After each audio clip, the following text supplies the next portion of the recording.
বিসমিল্লাহির রহমানির রহিম। প্রিয় দর্শকবৃন্দ, কৃষি দিবানিশি আজ আমরা আপনাদের সামনে নিয়ে এসেছি। কৃষি দিবানিশি কৃষি দিবানিশিতে আপনাদেরকে আমরা দেখানোর চেষ্টা করছি। এই যে দেখেন, মশলার বস অর্থাৎ মশলা জাতীয় যে পণ্য রয়েছে তার রাজা বস। এই একটা বসের খেতে ভিজিট করতে এসেছি। আমাদের শফিক আমাদেরকে প্রত্যেকটা বসের যে থোপগুলো রয়েছে এই থোপগুলো সে সুন্দরভাবে আমাদের দেখানোর চেষ্টা করতেছে। মশলার রাজা বস। তো বসের ক্ষেত, বসের উৎপাদন কোথায় কিভাবে হয় এটা আমাদের খুব একটা জানা ছিল না। আজ আমরা একটি জায়গায় এসেছি, এসে আমরা বসের ক্ষেতটা দেখতে পাই। সেখানে আমরা ভিজিট করা শুরু করি। ভিজিট করতে গিয়ে আমাদের শফিক আমাদের প্রতিটা বসের যে থোপগুলো রয়েছে প্রতিটা থোপ দেখানোর চেষ্টা করতেছে। আপনারা লক্ষ্য করতে পারতেছেন শফিক সুন্দরভাবে আপনাদেরকে দেখানোর চেষ্টা করতেছে কিভাবে বস উৎপাদন হয়। ছোট্ট একটা জমিতে অসংখ্য বস হয়েছে। একটা করে বসের থোপের মধ্যে প্রায় 40-50টা করিয়ে ডাটা বের হয়েছে, অর্থাৎ গাছ বের হয়েছে, উদ্ভিদ বের হয়েছে।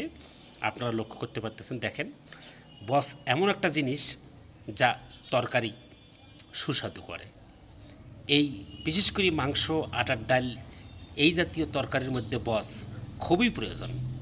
সেক্ষেত্রে বস এই যে দেখাচ্ছে যে তার এই ক্ষেতের মধ্যে যেটুকু বস হয়েছে বাজারে বিক্রি করলে 2 হাত দিয়ে সে দেখাইল যে 10,000 টাকা হবে, 10,000 টাকা হবে। সেভাবেই দেখাচ্ছে 10,000 টাকা হবে। তার এই বসের ক্ষেতে আমরা চেষ্টা করতেছি আপনাদেরকে দেখানোর জন্য কিভাবে এই বসের ক্ষেতটা হয়েছে। আপনারা দেখেন, আমরা এসেছিলাম সুন্দরগঞ্জ উপজেলার দহবন্দ ইউনিয়নের আরাজি দহবন্দ গ্রামে রফিকুল ইসলামের ক্ষেত। আরাজি দহবন্দের রফিকুল ইসলাম, তার ছেলে মুছা ঢাকায় থাকে। তার এই ক্ষেতটাতে আমরা দেখানোর চেষ্টা করতেছি। দেখেন, যে একটি বসের সাথে আছে করলা, মরিচ, আকাশি মরিচ, যে মরিচ ছোট ছোট মরিচ, চমৎকার বসের আশপাশে ছোট ছোট মরিচ দিয়ে ভরপুর।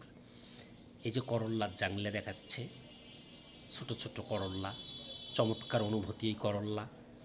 এই করল্লাও অত্যন্ত প্রিয় একটি খাদ্য অনেকের, আরও অনেকের কাছে এটা দেখলে মনে হয় মাথা ব্যথা করে।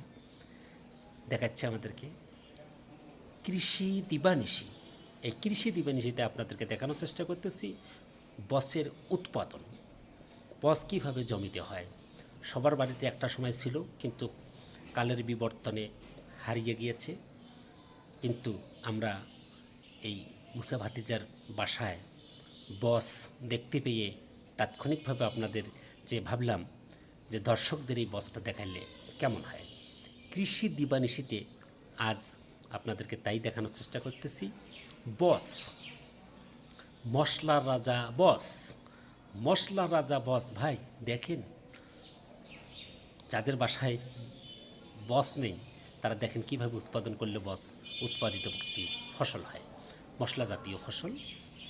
এই মশলা জাতীয় ফসলটি সবার ঘরে হয় না, সবার ভাগ্য হয় না। দেখেন, এই বসের ফুল দেখাচ্ছে, যে বসে ফুল এসেছে, অর্থাৎ সে এখন পাকাপোক্ত হয়ে যাচ্ছে, অর্থাৎ পুরেট হচ্ছে, উপযুক্ত সময় হয়েছে এই বসের।